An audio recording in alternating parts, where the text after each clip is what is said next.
Hey everyone, welcome to the 30-day novel NaNoWriMo series. This is day 9 and my name is Lynn Johnston. I blog at writesmarternotharder.com.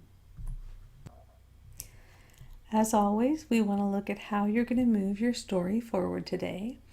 And this is a day where your characters are going to be licking their wounds, especially your protagonist. Your protagonist will have experienced some loss or made a sacrifice, taken on a burden, maybe have been injured physically or emotionally.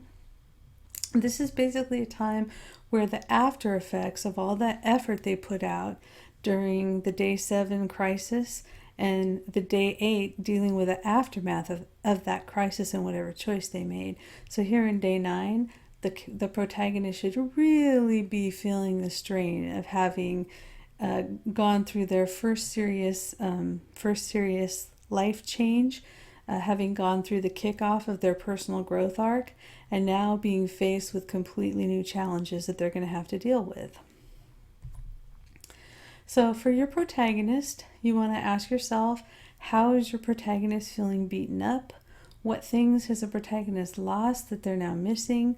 What regrets does the protagonist have? Whenever you make a difficult choice, it's always hard not to have at least a little regret for the option you didn't choose.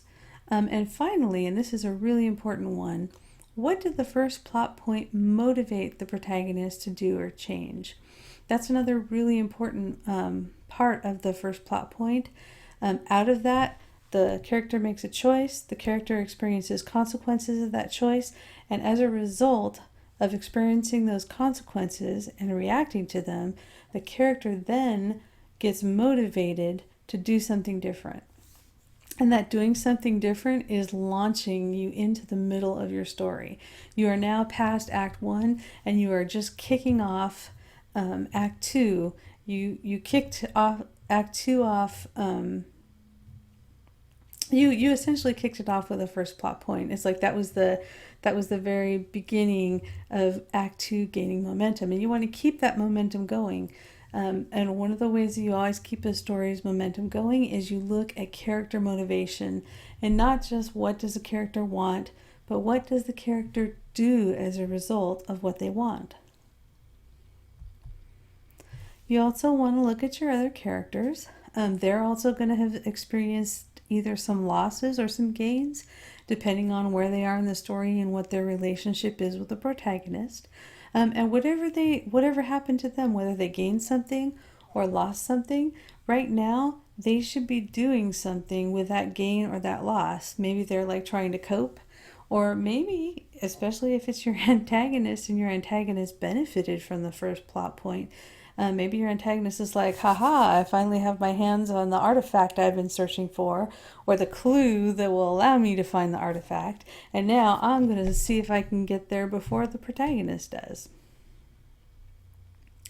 And also, again, I think I've said it before, but you always want to think about what your off-screen characters are doing, because they're a source of conflict. Even if we're following the protagonist and the antagonist is off doing something else, and it'll be 3 or 4 scenes or chapters before they meet again, you want to know what your antagonist is doing, because if they're a good antagonist, they're going to be doing things that are going to cause problems for the protagonist when they meet again.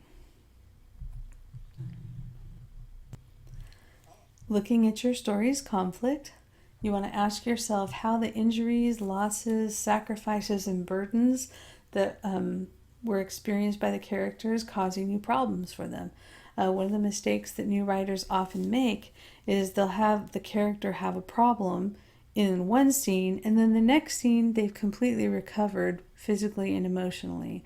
And if you read a story like that where every scene is a reset and the effects of the previous scenes don't carry through, the story doesn't feel right. On an emotional level, as a reader, you're kind of going, hey, it feels like every new chapter is a story in itself, but they kind of don't feel like they're connected. And one of the reasons that happens a lot is writers forget to carry that through. If your character is in a fist fight in the first plot point, they should still be feeling the injuries, unless for some reason you have skipped a huge amount of time between what you wrote in day 7 and what you're writing in day 8 and 9. So always think about that in terms of continuity. Did the character's car break down? That should cause a problem for them later when they're still waiting for it to get fixed. Did they get injured? Did somebody die? They should be really upset about that still. It's not like you mourn in one scene and then like 8 hours later you're fine again when somebody dies. So really think about continuity and making sure that the consequences of every single thing that happens in your story carries through. Another way to find more conflict or figure out what conflicts you want to focus on as you're writing today, look at how the antagonist is taking advantage of the outcome of the first plot point's crisis. Whatever choice your protagonist made, there's something there that they took a loss in. And whatever is the protagonist's loss should be the antagonist's gain.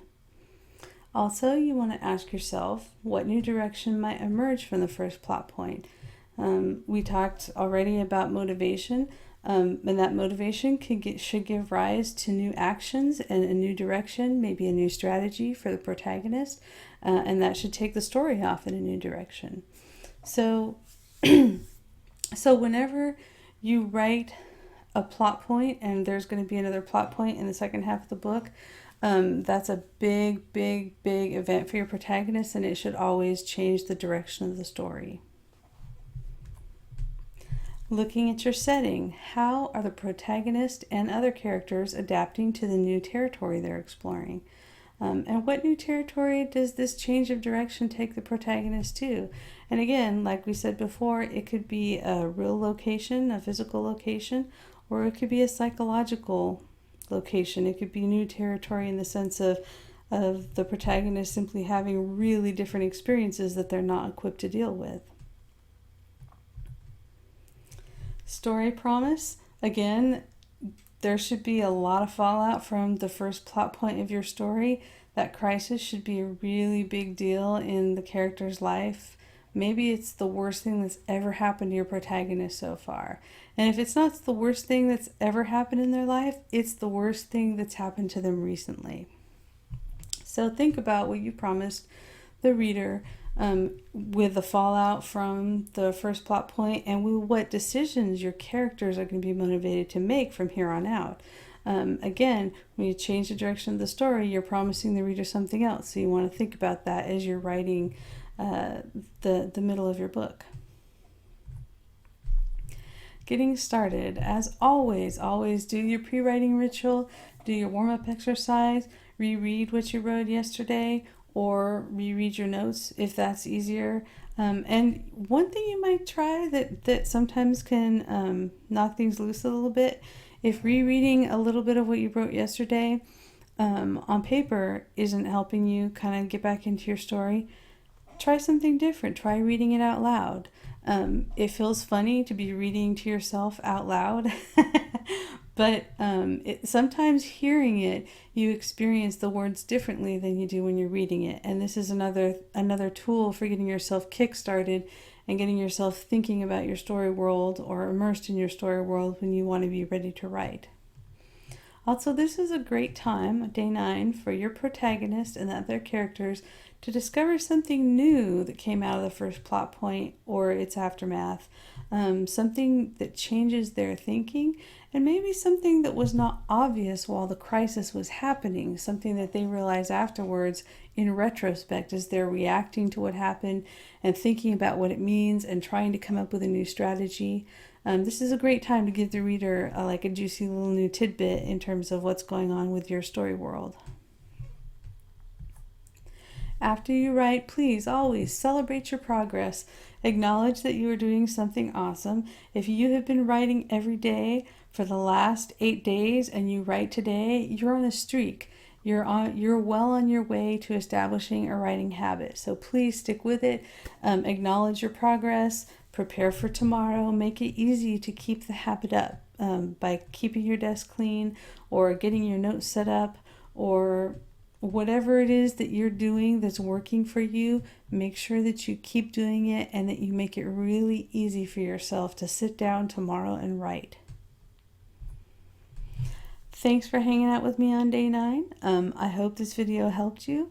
I'll be making day 10 tomorrow, and I hope to see you then.